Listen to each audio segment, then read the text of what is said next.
we have our lovely panel talking about the role of AI in humanity's survival. A light topic, no doubt. Thank you, Callum and Daniel, for joining us on this panel. Daniel, let me start. You've been a great supporter of Peace One Day for a long time, so thank you so much. You're also the Chief AI Officer at WPP, and you founded Satalia. Can you tell us a little bit about your work?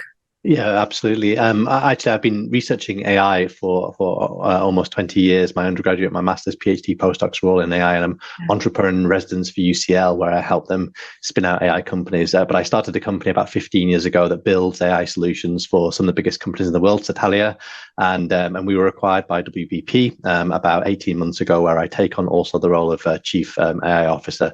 And what we're doing is we continuing to use these technologies to remove frictions from organizations, making goods and services more accessible, unlocking workforces, making them more creative so that they contribute more positively to humanity. And as part of my role as WPP Chief AI Officer is thinking about how we can use these technologies for cool instead of creepy.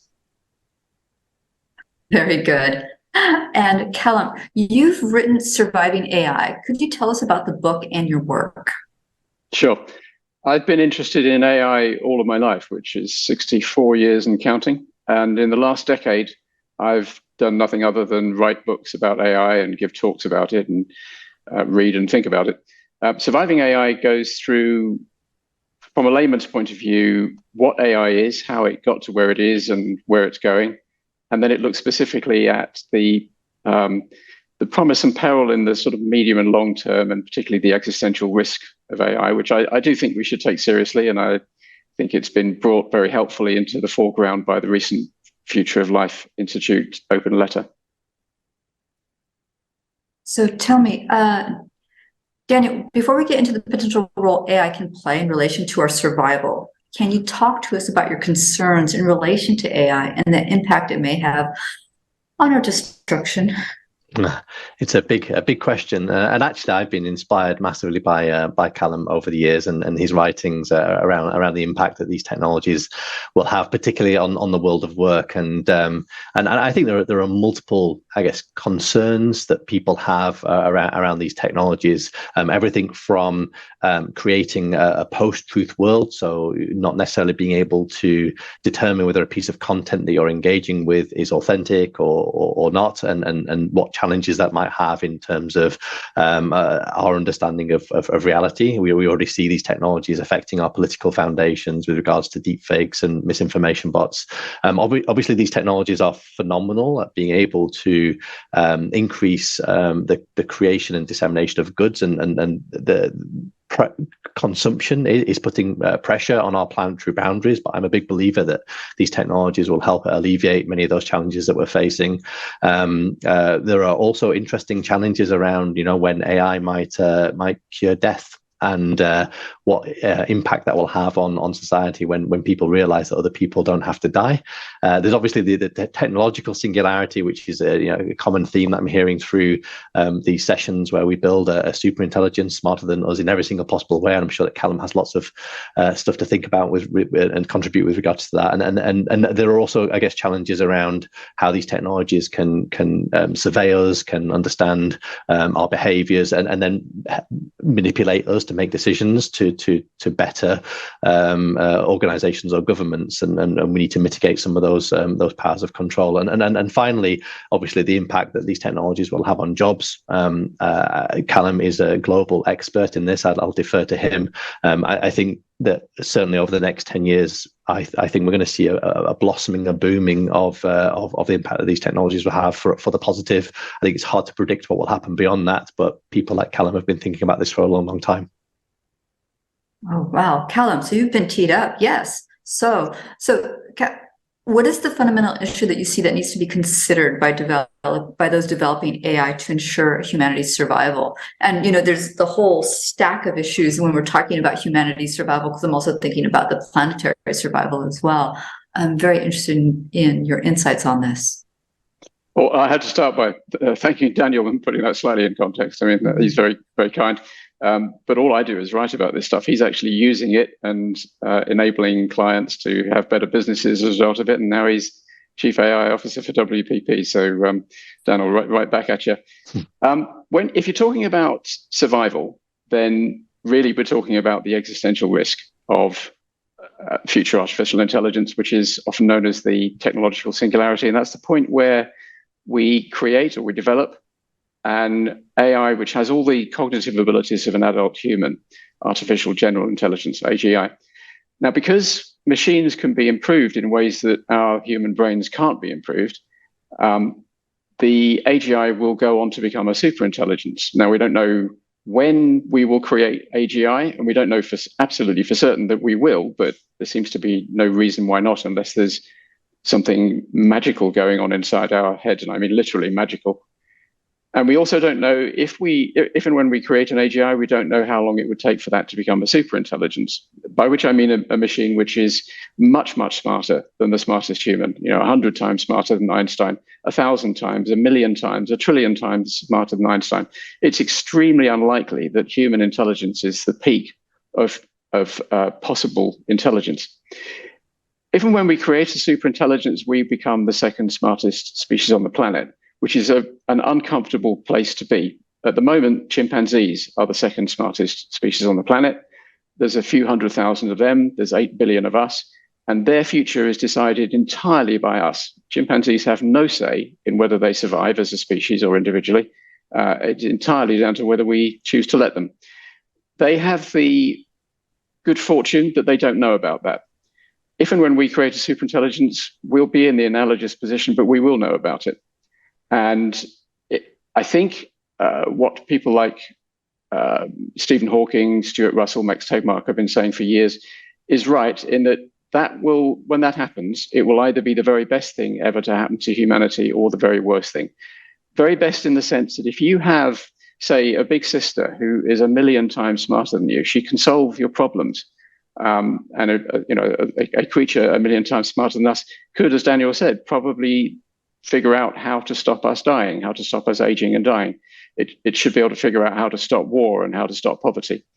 But on the other hand, if the machine has goals which are not aligned with ours, or even, to take it to the Terminator-esque extreme, if it actually dislikes us, then we wouldn't last very long.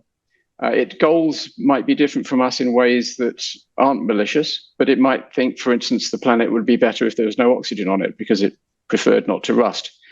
And it might not have any view about whether it's important or not that affects us. It might just think, well, you're collateral damage, and I don't really care. So, superintelligence is the issue when you're talking about the risk to the survival of the species. AI has all sorts of brilliant upsides and potential downsides before we get to there. But if you're talking about survival, you're talking about existential risk, and you're talking about superintelligence.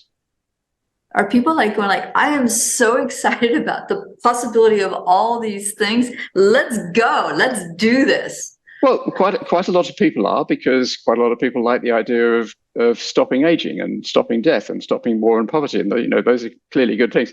It is interesting that when you ask ordinary people, mostly they're not really willing to engage with the possibility of existential risk. But when they do, the sort of layman's response is, what the hell are you talking about? Of course I don't want you to do that. Stop right now. I gave a talk in New Delhi the other day and asked people to put up their hands if they thought we should carry on pressing the big red button being developing really advanced AIs that we don't fully understand. And the great majority of people said, put their hands up to say, no, we should stop immediately. If you're in the AI community, things are a bit more nuanced, because a lot of people would argue that we're nowhere near AGI. And to stop AI right now would be a big mistake, because we'd lose all the upsides that it has. And we'd also end up sort of banning something which could be incredibly useful, but also not figuring out how to control it. And people who think that we're nowhere near AGI think we should carry on developing advanced AIs for years in order to find out what a really advanced AI will be like, before it becomes a superintelligence, so that we can control it. If you're optimistic and you think you can control it, that's probably a good strategy. Color me skeptical. When I look at the technology companies, especially with the recent layoffs they had, the first people they were laying off were the ethicists and the policy people. And so I'm concerned that the prime directive for AI will be like the prime directive for like capitalism, which is how can we profit as much as we can. And if there are like these negative externalities, that's going to be somebody else's problem. How realistic is it that we're going to be able to develop this responsibly when the gold rush is on for AI? And actually, this is directed to both of you. Do you want to go first, Callum? Sure. Well, I'm a lot less cynical than you sound about the people leading these tech giants. I listen to people like Sam Altman and Sundar Pichai and the rest of them, and I don't hear people who are raving lunatic people who want to take over the world or just make tons and tons of money. They've already got more money than they could possibly ever spend. I see people who are excited about a very positive view of the future, and they want it to hurry up. And I genuinely think that is what they like. Maybe I'm naive. But what superintelligence turns out to be like may well have nothing to do with the motivations of the organizations which create it. We don't know how advanced AIs work. We know roughly, but we don't know in detail. And we probably never can, because an odd thing about these machines is that they think in inverted commas, in many hundreds and thousands of dimensions. We can only think in 3 or 4 if you include time. So we probably never will understand them. The AI ethicists who were let go, they are looking at a very serious set of issues about AI, but they're shorter term issues, things like privacy, bias, transparency, echo chambers, and things like that. There are very few people actually working on within the tech giants, or indeed anywhere else, on how to make superintelligence safe. That's called AI alignment or AI safety, as opposed to AI ethics or responsible AI. And we really ought to have more of those. But what's happened most recently, of course, is the Future of Life Institute open letter calling for a pause. They wrote it as a 6-month pause, but they really mean actually quite a lot more than that, because there's almost no chance of understanding how to make superintelligence safe within 6 months. So it's kind of a full stop is what they're really calling for. And we could have a very interesting situation coming out of this, because I think there is a chance that they will succeed. I think that if they get enough lay people to be really upset about the possibility of superintelligence and existential risk, then there could be a massive call on politicians to stop the development of these advanced AIs. That could take place in the West and also in China, which has already said it will slow down development. My worry is that you will have plenty of other bad actors left who would not obey the pause, and clearly Russia and North Korea are 2 of those, but also various mafia organizations. As machines continue to get more and more powerful, because that's a separate process from the work on AI, they get cheaper and cheaper and more available to all sorts of people. So if we do have a pause among the communities where it could be exercised, I don't see it stopping everywhere. So I think we're probably going to get superintelligence one way or another. Sorry, Daniel, I probably spoke too long and took up all your oxygen. No, I guess I'd like to kind of build on that. So first of all, I think I agree with Callum that when I engage with the leadership of most of these organizations, that their intent is not to destroy the world. The intent is either to increase profits, which now means trying to achieve purpose. So I think organizations are realizing that it's not just good enough anymore to have a strong, profitable business model, that if you want to attract customers, if you want to attract talent, then you need to have a strong purpose. And my kind of feeling right now is that it's not just about achieving profit levels, it's about also demonstrating that you're moving towards achieving a purpose. And I am hopeful that it's the collective purpose of enterprise that actually will make these positive futures. So there is a kind of a capitalistic drive in us creating better and better technologies to help organizations sell more stuff, to become more efficient, to optimize their supply chains, not only to become more profitable, but also to help them achieve their purpose as a consequence.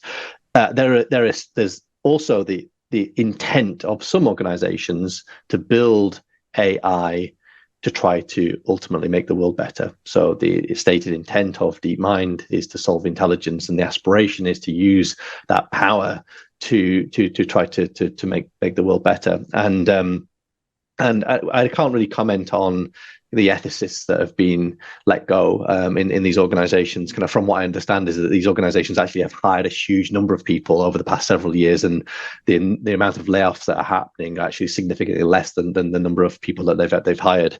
I think when it comes to AI ethicists, and this is something that again Callum has convinced me of, is that the concept of an AI ethicist is actually quite challenging. Is that in our organizations we have an intent to try to use these technologies to maximize profit or enrich people's work experience, or I don't know, minimize our carbon impact. We have an intent. We then build these technologies to try to help us achieve that intent. The technologies themselves, the AIs themselves, are not making ethical decisions. It's the intent that needs to get scrutinized from an ethics perspective, and there are already well-established ethics committees and standards set up to scrutinize the intent. The challenge in AI is building systems not that are making ethical or unethical decisions. The challenge is building systems that behave safely. If a system is biased, it's just because you haven't identified that bias, tested for it, and mitigate it. If a system overachieves its goal and it causes harm elsewhere in the organization, it's achieving its intent. It just hasn't been, the human being just hasn't thought about the consequences of overachieving that intent. So if I was looking at the shift from hiring ethicists, I would be hiring AI safety experts that are concerned about architecting, building systems that can safely adapt themselves, safely make decisions in production. And that's much more of an engineering challenge than an ethical challenge. So how could AI be applied or used for human flourishing? So instead of saying, that like the prime directive in Silicon Valley is how do we make things as cheap as possible and as efficient as possible? I think it's its own paperclip problem, right? But if we flipped it and said, how can we use these technologies to enhance human flourishing? How would the world look? So my day job is helping organizations remove friction from the construction, creation, dissemination of goods, and usually friction means ineffective processes or people. So we help free up people from doing mundane, repetitive tasks that human beings are just not suitable to solve. We free them up using these technologies, and for the most part, what happens is that those people are then redeployed to do things that the AIs can't do. So I think we'll continue seeing that over the next 10 years, more and more innovations, freeing people up to unlock the creative capacity of their employees. I don't think those employees will be let go. I think they'll be utilized to figure out how can we innovate to a rapidly changing world. I have a definition for AI inspired from some of the other academics, which is goal-directed adaptive behavior. And what you want to do is ultimately adapt yourself as fast as possible. And for an organization to adapt, you need to innovate. And to be able to innovate, you need to be able to unlock the creative capacity of your employees, and you need to be able to get creativity to the point where it's generating value. So I can just imagine us doing that more and more over the coming years. So again, happy to hand over to Callum to comment on that. Yeah. Well, what Daniel is doing in his day job is very exciting. He's making the economy more efficient, and when you make the economy more efficient, then everybody gets richer. I mean, depending on how things are distributed, it may be that the rich get richer faster than the poor get richer, but everybody does get richer. And before we get to superintelligence, if we're lucky, we'll find another singularity to hit, because the superintelligence is the technological singularity. Before that, we may well get to the economic singularity, which is the point where machines can do everything that we can do for money, cheaper and better and faster than we can. And so there are no jobs for humans. Now, people worry about this happening in the very near future, but I don't think it will, because what automation by machines is doing today is it is removing jobs, but that's not new. We've been removing jobs with machines for centuries. Most people worked on farms 200 years ago. Now most people don't, because there are machines working on farms, and those machines have replaced horses entirely, and they've replaced humans a lot, and the humans now work in offices and shops. There used to be people operating lifts. Now the machines do that themselves. When a machine replaces a human job, that makes that process more efficient, that creates wealth, and that creates demand, and that creates new jobs. What will happen in the next few years, you can see it, possibly see it starting to happen already with the arrival of ChatGPT and GPT-4, is that humans will have to change jobs more often, because older jobs will get automated faster and faster, and people will have to retrain and get new jobs. But there will always be new jobs until we get to the point where machines can do pretty much everything that we can do for money. And we're not there yet. We probably won't be there for a few years, assuming we don't get AGI first. Now, if we're going to have a world in which there are no jobs for humans, we're going to need a different type of economy. And the way that will probably work is that the cost of everything that we need will be very, very low. I mean, really, really low. And that's possible because we'll have taken the humans out of the production process, and humans are usually the most expensive part of any production process. By the time this happens, energy will probably be almost free, because almost all of it will be being produced by renewable sources. And all the processes will be very efficient because AI will be making it very efficient, thanks to Daniel and other people doing that kind of work. If you do that, if you get the cost of everything down very, very low, then the tax that you have to apply on wealthy people who are still making a lot of money in probably a bit of a parallel economy of scarcity, doesn't need to be onerous, and it's achievable. Because if you try to enact universal basic income right now, it's utterly unaffordable. We sort of did it a little bit during COVID, and most countries around the world racked up their debt levels, and it was a pretty good demonstration that we cannot have universal basic income right now. But if we get the cost of everything really low, then it becomes achievable. So that's one way in which, to answer your question earlier, AI could make the world really wonderful, because a world in which humans don't have to do jobs but still have a very good standard of living, for most people, that would be an enormous improvement on where they are today, because most people, when they go to work, it might give them a structure for their day, but it doesn't really give them meaning. It puts food on the table. That's what it's for. A world in which humans could do whatever we want to do, learning, playing, having fun, becoming the best golfer, the best painter that we can be, that would be an enormously better world, and we could have another renaissance. So there's loads and loads of ways in which AI can make the world better. AI, like any technology, is a double-edged sword. It can have really good impacts, or it can have really bad impacts. To some extent, that's down to us to determine, although I think, to be honest, it's probably a bit beyond our control. It will evolve the way it will evolve. Almost all technologies in the past have been, on balance, beneficial, but they've all had downsides. Fire warms you, it keeps predators away, but it can also burn you to death.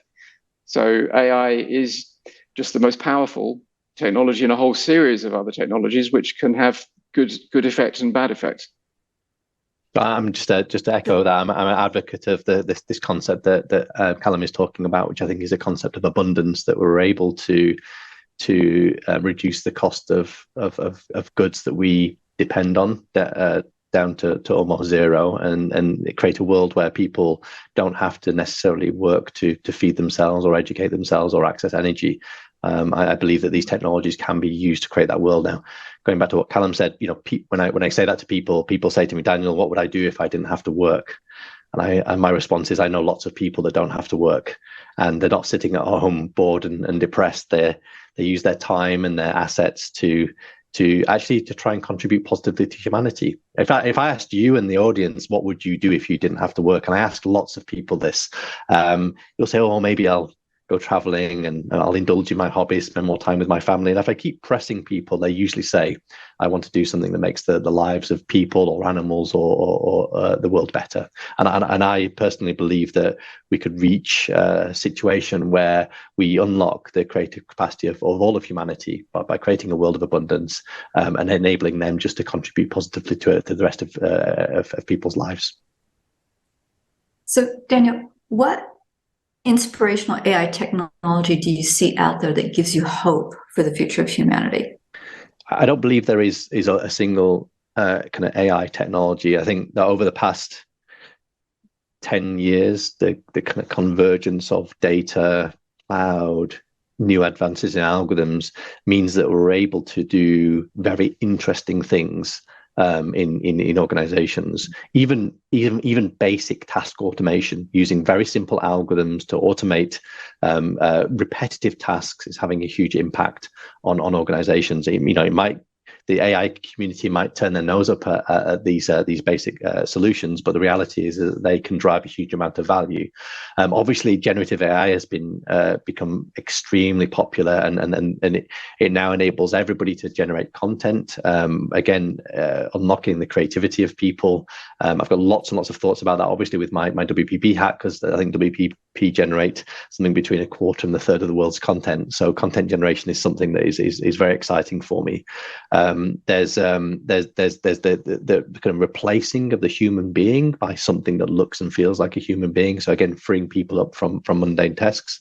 There are traditional technologies, optimization technologies, that are also going to have a renaissance that help us optimize our supply chains, massively reduce carbon emissions of the movement and the creation and storage of goods. I have a particular weakness for that set of technologies. My PhD was in combining neural networks, I guess what people currently call deep learning or now large language models, with a different type of technologies called optimization or discrete mathematics. And actually, I believe it's the power of bringing these different types of technologies together and combining them in the right way where we really see the needle moving. And I think we will continue to see massive advancements in all of these different types of technologies that are really good at solving different parts of problems across organizations. What I'm most excited about, and what gives me hope, is that people are becoming much more conscientious about these technologies, and how they can be used for both positive and negative. My worry is still that everybody thinks that AI is generative AI, or they used to think, I guess, ancient history 2 years ago, that AI was just machine learning. I think AI is a much richer set of technologies, and I've spent the past 15 years trying to educate business leaders, decision makers, in thinking about AI much more holistically, so that we can make sure that we're educating people in the right way and applying these technologies in the right way. But what's been fantastic is that obviously generative AI has raised this concept into the forefront of everybody's minds. And what I'm very hopeful about is that people's are being conscientious about the use of these technologies. Fantastic. So, Callum, what do you think is the most fundamental issue that needs to be considered by those developing AI to ensure humanity's survival? What would you want to say to them? For most of the people who are actually involved in this, to carry on what they're doing, which is debating how to make AI safe, how to align AI with our goals. It seems to me that we've got, you can summarize our future options, our possible future outcomes, with the 4 C's. The first C is to cease. We can stop developing AI, and this is what the FLI letter calls for. And that is definitely an option, and it could well be the most rational thing to do. If you think that there's a 5-10% chance that you're creating a technology which in some reasonably short term would lead to human extinction, then a pretty smart thing to do is to slam on the brakes. I don't actually think it's possible. Since the letter came out, I've been surprised by how much support it's gathered. It's gathered a lot more than I thought. And I'm hearing people who are completely outside the AI community, people who I have for years failed to get interested in all of this, starting to say, hang on a minute, what are you people doing? I mean, not me, I'm not involved in it, but what are people doing? Let's stop. So cease has more clout than I expected it to have, but I still don't think it's really possible, because I think the Russians and the North Koreans and the mafia and disgruntled teenagers, when the thing gets cheap enough, will carry on anyway. The second option is control. So we figure out a way to make sure that a superintelligence always does what we want it to do, even though we don't really know what we want it to do, because we have no idea what our own morals are most of the time and our own goals. We all disagree with each other, and there's 8 billion of us, and most of us are conflicted within ourselves. Even if we could figure out what we want, could we actually control a superintelligence, an entity 1,000 times smarter than us, and make sure that we keep it under control forever? Again, I simple-mindedly just don't see how that's possible. The third C is consent, and that is the consent of the superintelligence. The third option is that the superintelligence agrees that we should stick around. It thinks, actually, we're quite interesting. There's 8 billion of us. We're very varied. We think we're interesting, and maybe it will think we're interesting as well. So it'll keep us around, and either we coexist or we merge with it, or in some other way we survive. And the fourth C is, I'm afraid, catastrophe, which is that it wipes us out, either accidentally or deliberately, and hopefully fast rather than slowly. So I think those are the 4 options, and I think that the debate which OpenAI got started by launching GPT technology is extremely positive. I'm glad it's happening. I think the FLI letter calling for a moratorium is an extremely constructive contribution to the debate. It's happening. What I would really like to see more people in the world doing is getting themselves up to speed. Obviously, the best way to do that is to read my books and listen to the London Futurist podcast, which Daniel has done a splendid episode on. But getting themselves up to speed so that they can take part in the debate, because it may well be that as a species, we have to take some serious decisions in the near future. And it'd be better if more of us knew what those decisions really entailed. Great. That's a great segue as we have 2 minutes and 30 seconds left to wrap up. And this is really the call to action, in terms of what individuals who are watching, what can they do? And so something very specific, like on Monday morning, what is it that they can do to start on this journey of understanding AI, or being one of those voices in terms of the direction that it should go in, either at a large planetary level, or even in, where they live, because AI is touching everybody everywhere. It's touching education, it's touching, corporations, it's touching government, it's touching policy. What would you advocate in terms of the first steps that people can take, very concrete steps that they can take to get their head around these issues and be a constructive voice in the future of AI? Well, let me just very quickly say something, and then Daniel wrap up. So the very simple first thing is to download and start listening to the London Futurists podcast. Daniel. I was going to say the same thing. Educate yourself, genuinely around these topics, and not just kind of the 101 rhetoric that we see on LinkedIn. Everybody. It's good that everybody's become an AI philosopher, but I think we need to make sure that we've got the right people at the table, making the right decisions. But I would also say that it's up to everybody's responsibility to create the future. The future has not been created yet. It's within our gift to create that future. And we as individuals need to hold governments accountable. We need to hold our companies accountable. We need to hold the brands that we buy from accountable to make sure that we're using these technologies for good. It's up to all of us. And I think Branka said that AI is, or the challenge is that it's death by 1,000 cuts. I think we could be flourishing by 1,000 decisions. Everybody make good decisions. We will steer ourselves to a much positive future. Wonderful. Callum, you get the last word. Oh, I just echo Daniel. And I echo Callum. Okay, wonderful. Thank you so much for your time and all the work that you're doing in this area in terms of bringing up the issues and informing us and giving us ideas of how, because I think safety is really important. And you're right, Daniel, the future doesn't exist yet, and it's one that we get to co-create. And I want people to actually be causal and be very intentional. What is the world that we do want to live in? And let's go for it. Thank you so much. And I'm going to turn it back to Afua. Thank you.